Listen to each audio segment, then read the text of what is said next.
বৈধ পথে রেমিটেন্স পাঠাতে উৎসাহ দিতে প্রবাসীদের জন্য প্রবাসী কার্ড চালুর উদ্যোগ নেওয়া হচ্ছে। দেশের আর্থিক উন্নয়নে তাদের অবদানের স্বীকৃতি হিসেবে এই কার্ডের মাধ্যমে বিশেষ সুযোগ সুবিধা থাকবে। এছাড়া প্রবাসীদের মৃতদেহ সরকারি খরচে দেশে আনার উদ্যোগও নেওয়া হবে বলেছেন প্রবাসী কল্যাণ ও বৈদেশিক কর্মসংস্থান মন্ত্রী আরিফুল হক চৌধুরী। জাতিসংঘের দ্বিতীয় ইন্টারন্যাশনাল মাইগ্রেশন রিভিউ ফোরামে অংশ নিতে যুক্তরাষ্ট্রের নিউ ইয়র্কে আছেন তিনি। প্রবাসীদের পাশে বাংলাদেশ সরকার আছে, বাংলাদেশ সরকার থাকবে। আপনারা জানেন মধ্যপ্রাচ্যে যে যুদ্ধের কারণে আমাদের দেশের এই পর্যন্ত 4 জনের মৃত্যু হয়েছে।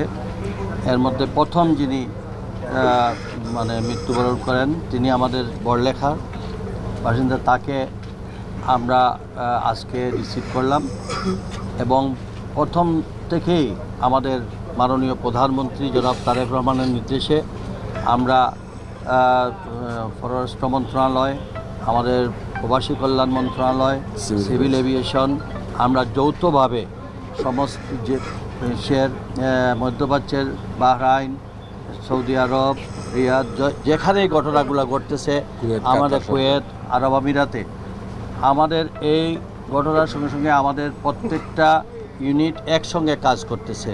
প্রবাসীদের দেশে বিনিয়োগে আকৃষ্ট করতে বিশেষ পরিকল্পনা নেওয়া হচ্ছে। দেশের আর্থিক খাতকে শক্তিশালী করতে যারা বৈধ পথে রেমিটেন্স পাঠাচ্ছেন তাদের জন্য আগামী 2 মাসের মধ্যে প্রবাসী কার্ড চালু করা হতে পারে। এই কার্ডের মাধ্যমে বিভিন্ন সুবিধা পাওয়া যাবে। এর মধ্যে বিমানবন্দরে দ্রুত ইমিগ্রেশন, দেশে অবস্থানকালে নিরাপত্তা ও সম্পদের সুরক্ষাও অন্তর্ভুক্ত থাকবে।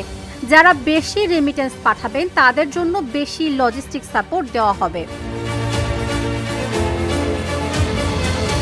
মধ্যপ্রাচ্যে, ইউরোপ ও আমেরিকা সহ বিশ্বের বিভিন্ন দেশে অবস্থানরত বাংলাদেশিদের প্রবাসী হিসেবে স্বীকৃতি দিয়ে তাদের মৃতদেহ সরকারি খরচে দেশে ফিরিয়ে আনার দাবি দীর্ঘদিনের।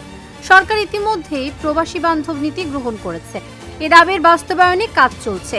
অনেক প্রবাসী দেশে বিনিয়োগ করতে চান না, তবে বিভিন্ন জটিলতা ও প্রতারকদের কারণে তারা আগ্রহ হারিয়ে ফেলছেন।